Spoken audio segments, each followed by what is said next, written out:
Okay, we're live. We're live, everybody. You have to tell us if you can, in fact, see us. So, hear us and see us. So, hold on. I'm going to do my window and I'm going to open up my comments and I'm going to see if I can see any comments now.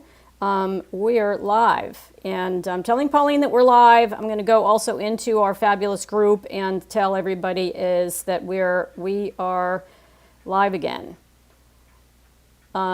And hello, Natalie Rotman Cote. It is so lovely to see you here. Hi, So, Ann. Thank you very much. oh my gosh, I'm very excited to be here. I don't actually see any comments coming up yet, but that's okay. I think that we are live. We should be live both on our Facebook group, in the Facebook group, or my business page, and we should be live on YouTube. So we should be good to go. I'm just going to see if I can see it myself when I go on to Facebook, because you just never know. And I see us, Natalie. We're live. Fantastic. Yay. Yay, Good, yay, yay, good yay. job troubleshooting, Ann. Okay, we can do hard things, right?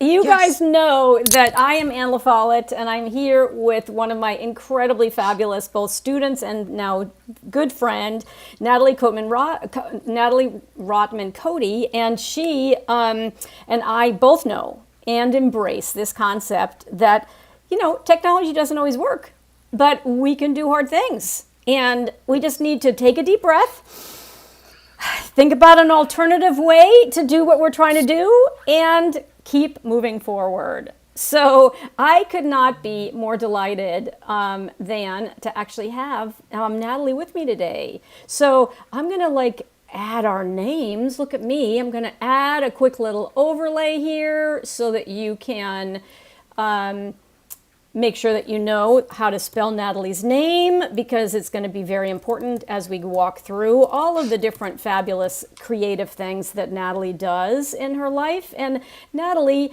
you are a multi-passionate creative who got a start, who did something really, I think it's really left brain when you were in your sort of the part of your life where you had an ongoing career, like a really long job.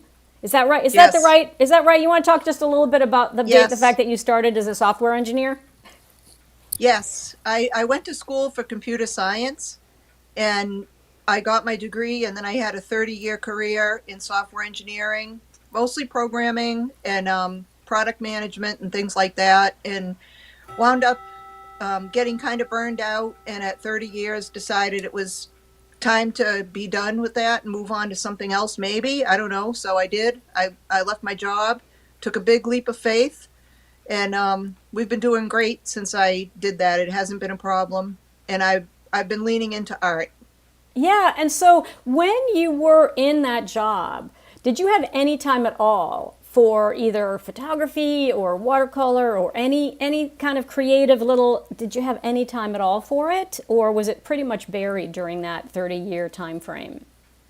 It was mostly buried in the beginning, and then somewhere around midway through, I took a drawing class for adults at nights, a night class, and that kind of just sparked a whole cascade of interests for me, and more classes and all kinds of fun research and just passions of art that I was able to do. But it was all on the side. Yeah, it was And all on the soft, side. It was all on the side. You were yeah, kind of finding like 15 minutes here or a little bit of time on the weekend or something like yeah, that.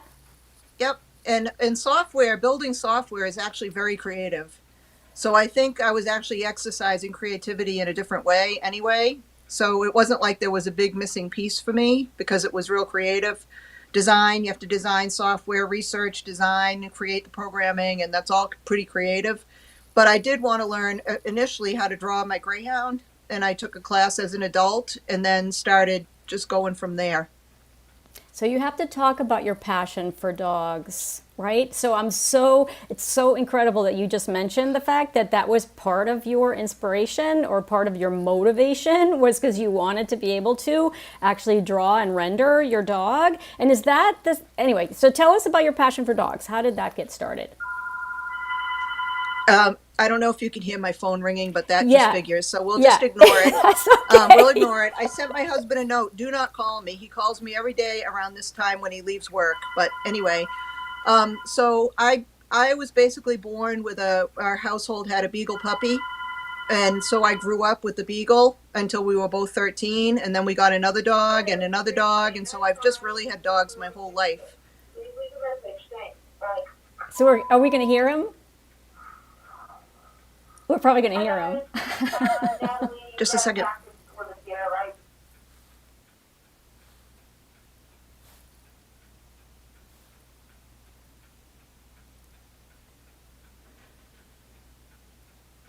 She'll be right back. Look at her. Look at her figuring out how to mute herself in the middle of the interview so that we don't hear whoever's leaving a message.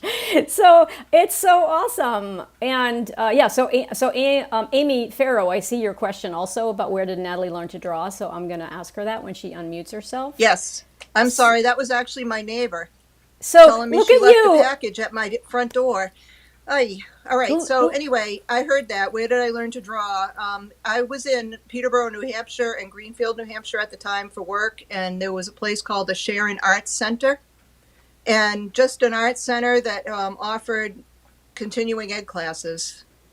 So that was the start of it. And then the New Hampshire Institute of Art is where I went for digital photography, also at night classes, and that was great too. So that's a local art school. Yeah, so there are a lot of resources that we have available Mm-hmm. to us in our local communities, whether it's a community college or whether it's a community center that has programs. And I think that we live in a world where Google is our friend, and you can Google art classes near me and see, instead of Googling coffee shops near me, you can Google art classes near me and find out if there's something that's super affordable near you, that if you want to do it in person. And then of course there are tons of options online now. Yes. But you were passionate about, you grew up in a family that had a beagle, and then you've also been, always had dogs, but you Mm-hmm. have a very special place in your heart for rescue dogs, right? So talk just a Yes. little bit about that. Yep. I think the shortest story on that is my mother passed away when I was 28 years old as an adult, and I got depression and all of that. And somebody recommended to me, don't you love dogs? Maybe you need to have a dog. So I thought, well, I do, but I work full time. So someone recommended retired racing greyhounds. So they're adults. So when you get them, they're really not like puppies with a lot of puppy needs and training and all of that. They need a little training to get used to a house. But I wound up with my first dog, which is a greyhound. And I've had, I think we're on 7 and 8 now in our household. Dogs 7 and 8 from the past 24 years. Yeah, yeah, which is fabulous. And I love the fact that you knew that the best thing for you as well as the best thing for the dog was not for you to get a puppy when you have a full-time job, because you can't be around to take care of the puppy, but that if you get a dog that, to your point, still needs some training, but is going to be able to be by itself for a little while during the course of the Yeah. day when you and your husband are Yep. away working, that is much better, gonna make keep everybody happy, or try to keep everybody as happy as possible. So talk a little bit about how challenging it was to draw that greyhound. It's still a challenge. The thing that I learned about drawing that really surprised me is I thought it was a very technical thing, that you had to learn how to do shapes and shadows and reflecting light and everything. And yeah, you can learn all that, and that can be fun and interesting. But really, what it comes down to is they teach you how to see, how to look at things and how to see them, and then how to represent them on paper. And it's not so much the technical things that you need to know. It's more you need to know how to look and how to see what you're looking at, really see it. And mostly with greyhounds and animals, you wind up seeing big shapes. Like you might see their head, and their head might be triangle ears or a big oval for their head. And then you put down the shapes, and then you start to refine the shapes to look a little bit more and more and more like the dog. And so it's really can become intuitive, and it's not as technical as it sounds, and anybody can learn to do it. That's the thing that I really want to stress, is that you just need to have the desire and then the opportunity to learn it, and you can. It's just like learning how to talk. You don't learn how to talk. You don't learn how, I mean, you have to learn how to talk. You have to learn how to walk. You need to learn how to draw. It's not like magic dust that some people get and some other people don't get. You have to learn how to do it. and So I love the fact that you are describing kind of how you went on that journey. And one of the reasons that we wanted to come on live today is because I wrote with a ton of help from you. Well, let me back up. I love to spotlight people who come through my programs because you are all way more talented than me, and you have lots of really interesting stories to tell about how you are pivoting into your creativity and really kind of doing it both from a combination of because it brings you a lot of joy, but also because you want to have a positive impact on other people by teaching them some of the things that you know how to do. And so you and I have been working together in my mastermind program this past year. And one of the things that when at the beginning of the program, we talk about, well, what's the most important thing for you right now? How do you want to ensure whatever you create has the right balance between the life you're living and the business you want to create? And photography came up as a really, really big topic. And you now have a course called Take Your Best Shot, which is the most amazing name for a photography course. But talk a little bit about your love of photography and when did that start to emerge in your life? I think I've always had a camera since I was a kid. My dad was a photographer just for the family. He took all our pictures. He always had his camera with him. And then I got a little Polaroid instant camera and then was taking pictures with him. And every time I went on vacation, I had a whole photo album full of pictures. And I really found that pictures, I just loved taking them and sharing them with my family, especially my mother. She wasn't a traveler. So I would show her all the places I've been and she would just love it. And it was really a fun thing for us to do together. But anyway, as far as getting into photography in more detail, like with digital photography, as I was learning to draw, I decided I found people take reference photos for drawing and they take their own reference photos. So there's often no copyright issue when you do that, where if you use someone else's photo, there may be a copyright issue. But I started taking my own photos and particularly flowers. I started thinking, I like these flowers and I think I'm going to frame them and put them in my house and not so much draw them maybe, but maybe just like them because the photographs are pretty. And so I went and took a digital photography class at New Hampshire Art Institute, and that was a night one, and learned all about manual settings and all the stuff you have to do to work a digital camera, you think. At the time anyway, that's what I thought. And it just went from there. I absolutely love taking pictures, and part of the joy of it for me is actually taking the pictures. It's the adventure of getting out and seeing beautiful things, going beautiful places, even my own yard. There's flowers and grasses and the trees. I love trees. I love nature. So all of it was pretty exciting to me, and my photography hobby grew and grew and grew. So while I did learn all of the technical aspects, not all probably, I mean, you can never learn it all, but right. I learned a lot of that. And I decided what I think was making my photos really special for me was the artistic things that I was doing before I even pressed the button to take the picture. And that you learn as a drawer or a painter. And you don't necessarily learn all that stuff when you're learning photography. So that's where my course came from, is I decided to put together non-technical tips that will help you take better photos right at the time you take your photo and give you a really great photo to start if you want to edit, in case you want to edit it and make it more creative, or just great photos right out of your camera. So that's the nature of my course. Yeah, and so one of the comments from Monique is that it's tricky to draw from reality, but easier from photos. And yes. What you're also, so talk a little bit about that.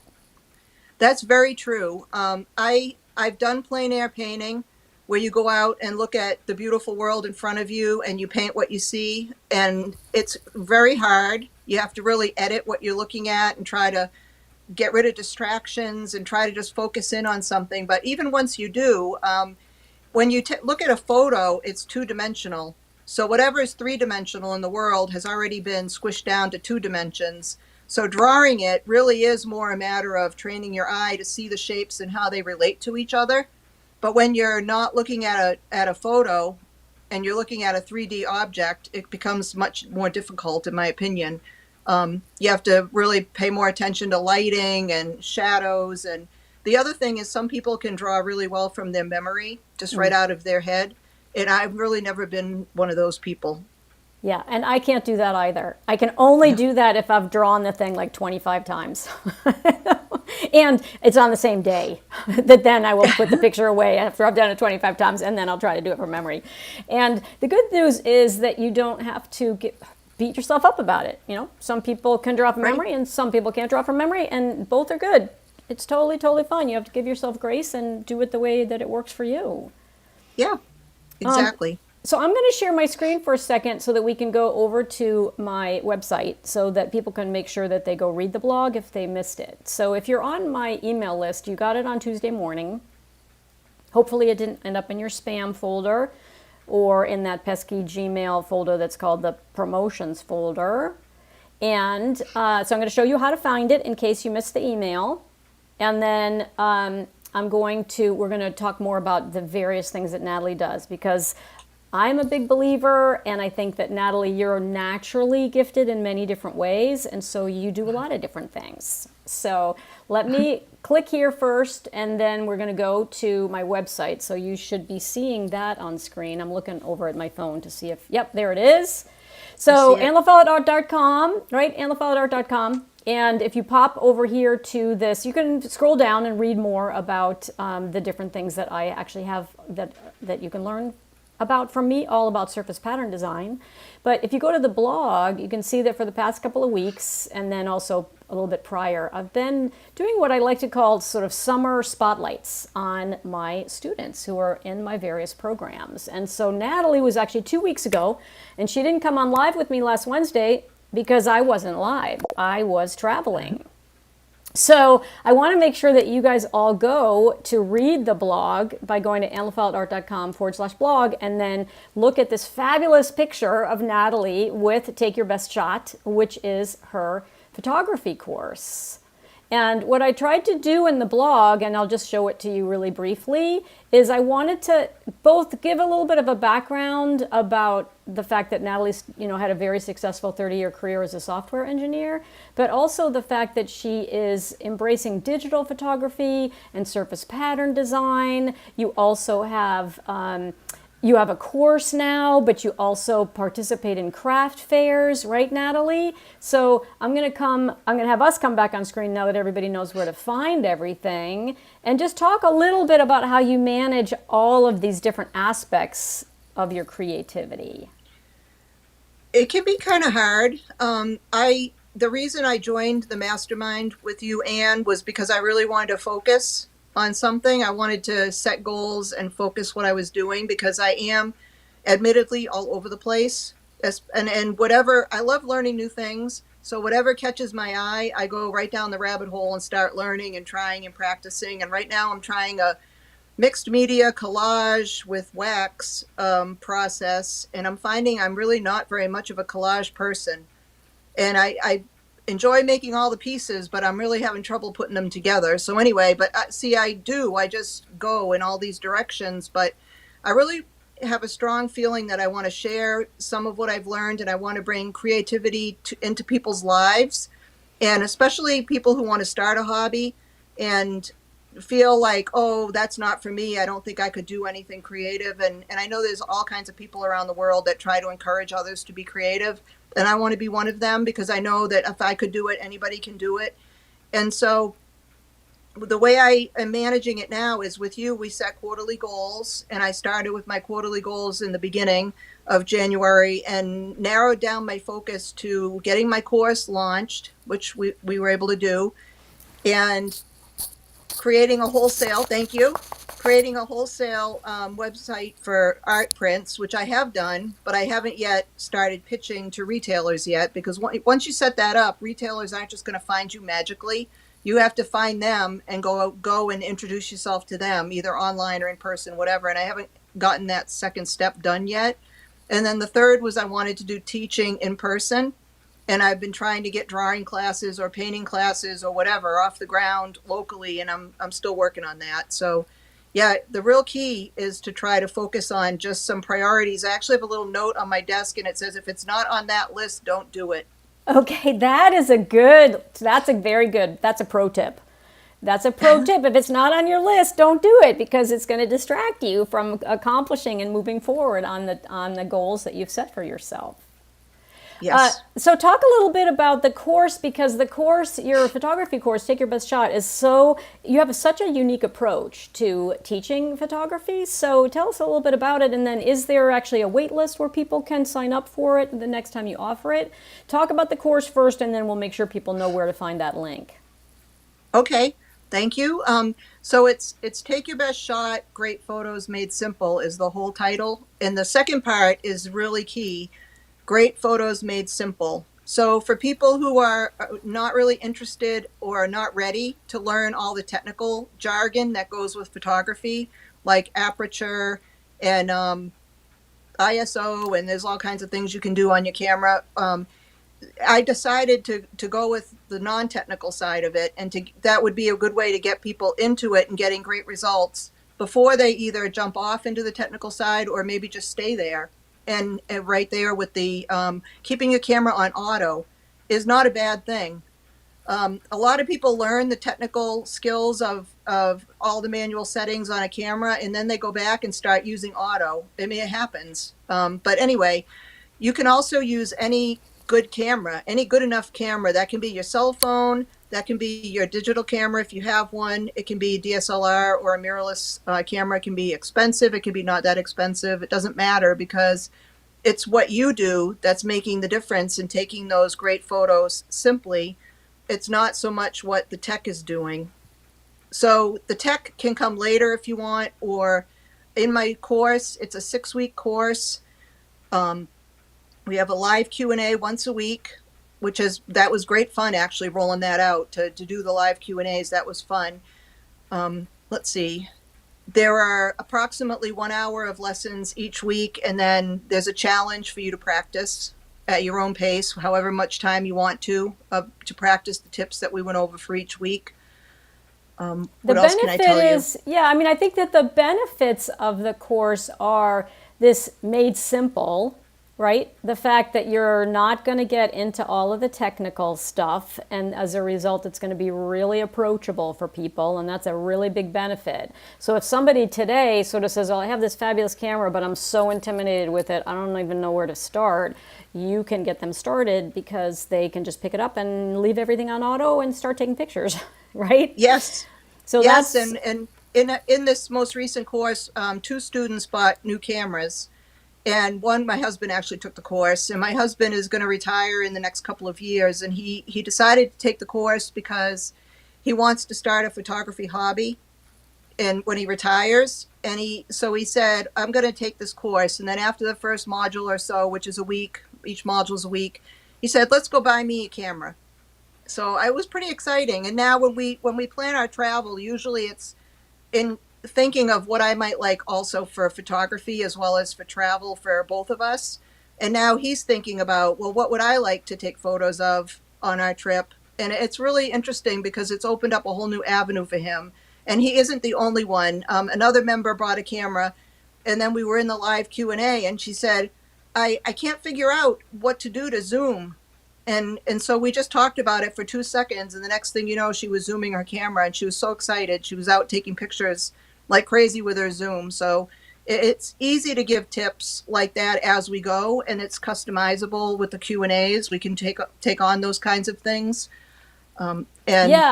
So another benefit is, so the first benefit is that if you're intimidated by the camera that you have a fancy camera, you're super intimidated by it, it's a great way for you to get started really simply. The next benefit is the fact that you actually can get live and feedback, right? Live help, right? It's a community. It's a community of people who are all going through this experience together. And so it's a huge benefit to have a Q&A once a week where you can say, hey, I can't get this to work. How do I do it? And then in 30 seconds, you give them the answer, and all of a sudden it's opened up a whole new series of opportunities for how they can use their actual camera. That's another huge benefit. And then I think that the other benefit I would mention is it's just super confidence building, right? Because you are breaking down into really easy bite-sized pieces something that could otherwise be feeling very much very intimidating. And so the Maria Dominguez in the comments said it would be a really fun membership as well, right? So that people who go through the course and they get introduced to you, if they want to keep going, they might want to join your membership so that you can continue to support them, right? And Patricia said it's a fantastic interview with a different look at photography and creativity. Yeah, and I love the fact that you said that, Patricia, because one of the things that you said at the beginning, Natalie, was how you use when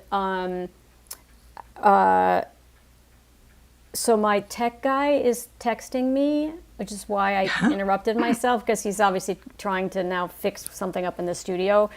I think he's in Nashville. He's not local. In any event, he'll help me fix my audio later.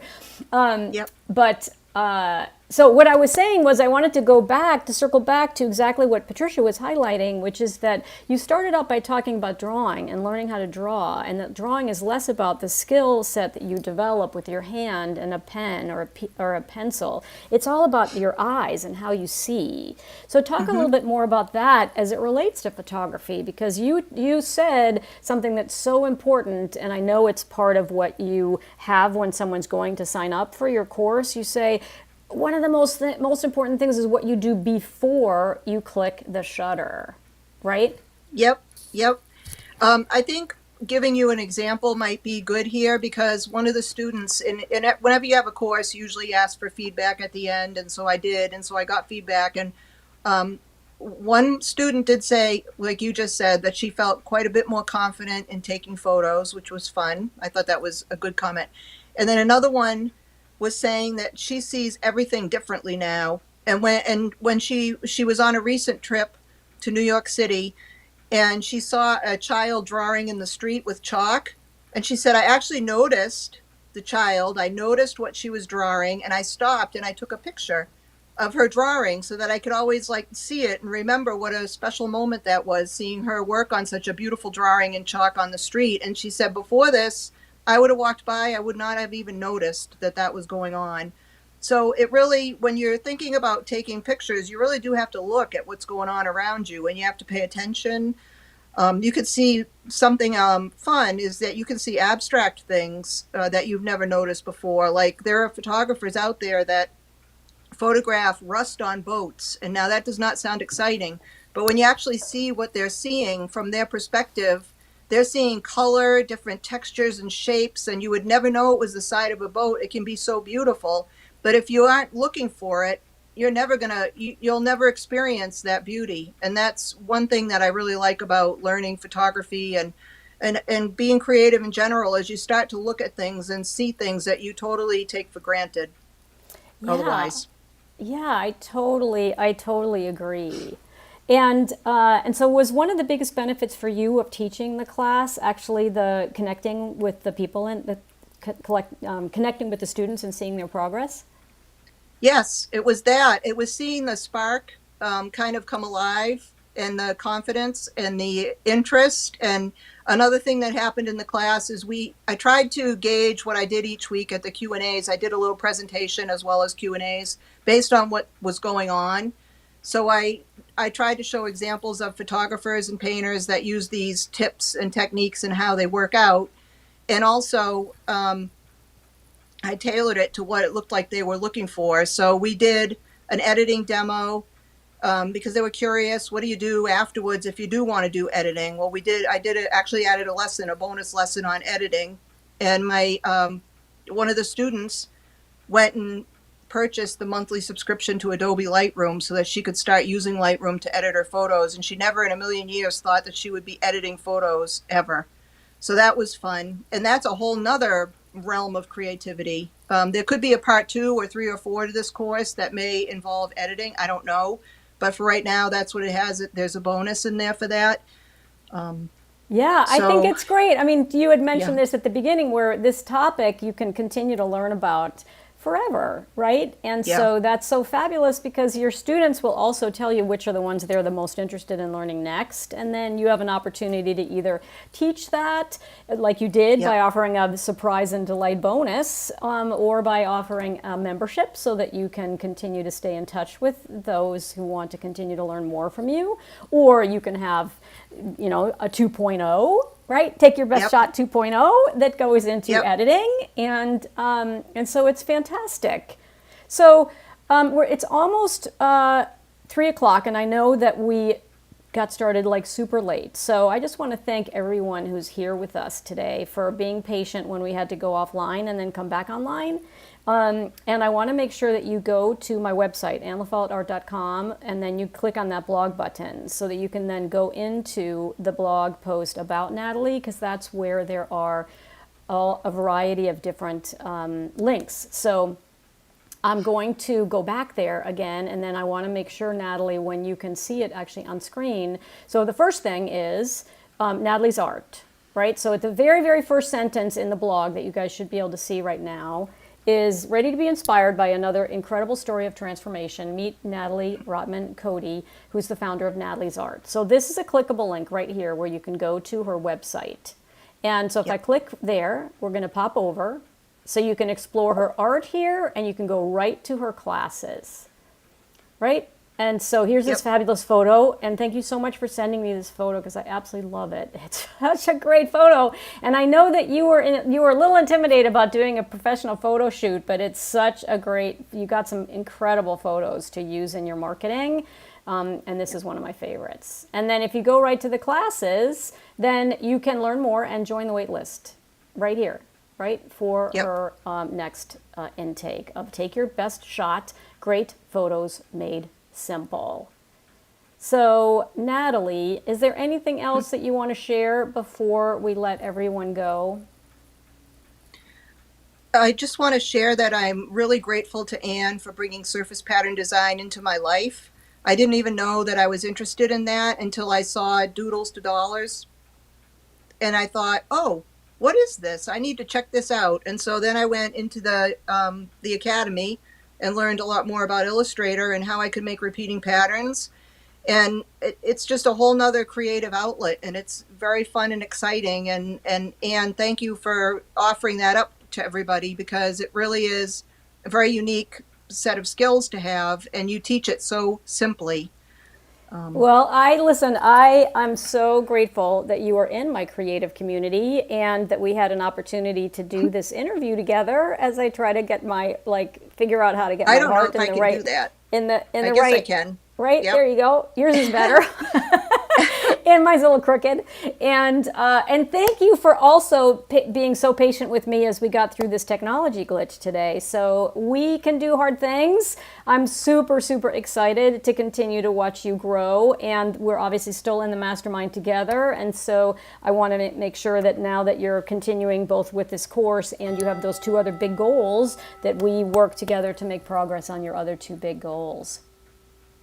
Yeah. Sound good? Thank you so much. You're welcome. So Yes. you'll still be in the green room with me when I stop talking and say goodbye to everybody. And I always like to close by saying that I am Anne Follett. And it's never too late to create. Bye for now. And thank you, Natalie. And I'll see you next Yep. week.